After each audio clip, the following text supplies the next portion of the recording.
एवं प्रवर्तितं चक्रम नानुवर्तयति यः वायु इंद्रियाराम मोघम सपार्थ जीवति। भगवान कहते हैं जो इस प्रकार परंपरा से प्रचलित जो सृष्टि चक्र है, सृष्टि चक्र भगवान ने क्या बताया था पिछली दफ़े में कि सारे जो प्राणी हैं अन्न से पैदा होते हैं और अन्न की उत्पत्ति वृष्टि से, बारिश से होती है और बारिश जो है यज्ञ से होता है और यज्ञ जो है विहित कर्मों से होते हैं और विहित कर्म और कर्म समुदाय को तू वेद से उत्पन्न जान और वेदों के अविनाशी परमात्मा से उत्पन्न हुआ जान।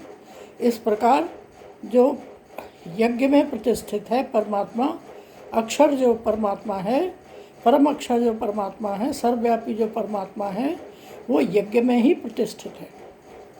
तो इस सृष्टि चक्र को जो वो कह रहे हैं, जो इस लोक में इस प्रकार परंपरा से प्रचलित सृष्टि चक्र के अनुकूल नहीं बरतता है, अर्थात अपने कर्तव्य का पालन नहीं करता है, वो इंद्रियों के द्वारा भोगों में रमण करने वाला पापायु पुरुष व्यर्थ ही जीता है।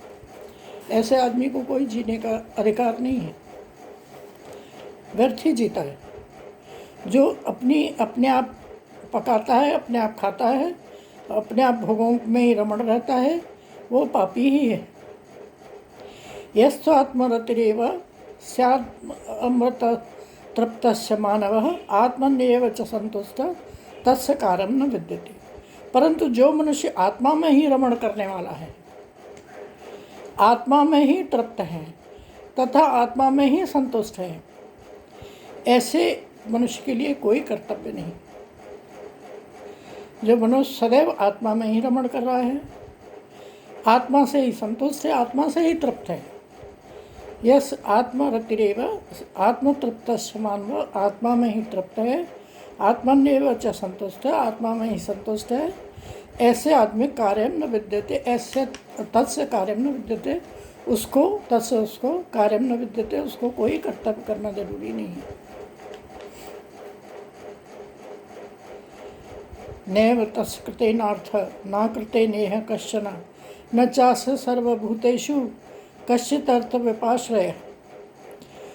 उस महापुरुष का इस विश्व में न तो कर्म करने में कोई प्रयोजन रहता है और न कर्मों के न करने से कोई प्रयोजन रहता है, तथा संपूर्ण प्राणियों में भी उसका किंचन मात्र भी स्वार्थ का संबंध नहीं रहता है।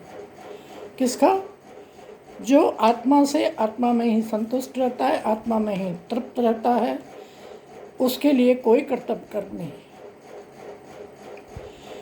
उसका कोई प्रयोजन नहीं है, उसको कोई कर्म करने में उसका प्रयोजन नहीं है और उसको कोई भी स्वार्थ का संबंध नहीं रहता उसका। तस्मात् असक्तः सततं कार्यं कर्म समाचर असक्तो याचरन् कर्म परमाप्नोति पुरुषः। इसलिए तू निरंतर आसक्ति से रहित होकर सदा कर्तव्य कर्म को भलीभांति करता रहे, डिटैच होकर के, अटैच मत हो, तो डिटैच होकर के भली भांति काम करता रहे बस। क्योंकि आसक्ति से रहित होकर कर्म करता हुआ मनुष्य परमात्मा को ही प्राप्त होता है। जो मनुष्य आसक्ति से रहित होकर के कर्म करता है, उसकी परमात्मा में ही प्राप्ति होती है, परमात्मा को ही प्राप्त करता है। कर्मण्ये भी संसिद्धि आस्थिता जनकादयः लोक संग्रह मेवापि संपश्यन कर्तुम अर्हसि। जनकादि ज्ञानी जन भी आसक्ति रहित कर्म द्वारा ही परम सिद्धि को प्राप्त हुए थे। जनक आदि जो ज्ञानी जन थे, जो जनक जो थे, महाराजा जनक जो जानकी के पिता थे, वो बहुत ही ज्ञानी थे और वो आसक्ति से रहित थे और आसक्ति से रहित वो कर्म करते थे। तो ऐसे जो आसक्ति से रहित तू कर्म करता रहेगा तो परम सिद्धि को प्राप्त हो जाएगा। तो ये सिद्धियों को प्राप्त करने के लिए ज़रूरत नहीं होगी, अपने आप ही सिद्धियाँ प्राप्त हो जाएंगी। इसलिए तथा लोक संग्रह को देखते हुए भी तू कर्म करने ही योग्य है, अर्थात तुझे कर्म करना ही उचित है। इसलिए तथा लोक संग्रह को देखते हुए भी तू कर्म करने के योग्य है, अर्थात तुझे कर्म करना ही उचित है। संसार में, संसार को चलाना है, जीवित रहना है, सब कुछ है, तो कर्म तो करना है। पर कर्म तो करो, पर आसक्ति से रहित होकर करो, क्योंकि आसक्ति से रहित कर्म करोगे तो भगवान की प्राप्ति में आसानी हो जाएगी। यद्यताचरति श्रेष्ठ तत्तदेवेतरो जना स यत् प्रमाणं कुरुते लोकस्तदनु वर्तते। यद्यताचरति श्रेष्ठ, जैसे जैसे श्रेष्ठ जन आचरण करते हैं, तत्तदेवेतरो जना, तथा वैसे ही श्रेष्ठ जन भी, श्रेष्ठ जन को देखते हुए वैसे भी मनुष्य आचरण करता है। स यत् प्रमाणं कुरुते लोकस्तदनु वर्तते, जो कुछ प्रमाण कर देता है समस्त मनुष्य समुदाय उसी के अनुसार बरतने लगता है। आप देखिए, जैसे रिक्शे वाला अगर रिक्शा चलाता है तो बच्चा जो है, उसका बच्चा जो है कोशिश करेगा, उसको, उसके पिता उसके लिए श्रेष्ठ है तो वो वैसे ही रिक्शा चलाएगा, क्योंकि पिता को श्रेष्ठ मानता है। माता जो है अगर डांस कर रही है, ये कर रही है, तो उसकी बेटी जो है उसको देख के उसको आचरण करेगी, क्योंकि माता उसको श्रेष्ठ लगती है। तो भगवान कहते हैं श्रेष्ठ पुरुष जो जो आचरण करता है, जिनको वो श्रेष्ठ मानता है मनुष्य, जो जो आचरण करता है, अन्य पुरुष भी वैसा वैसा ही आचरण करते हैं।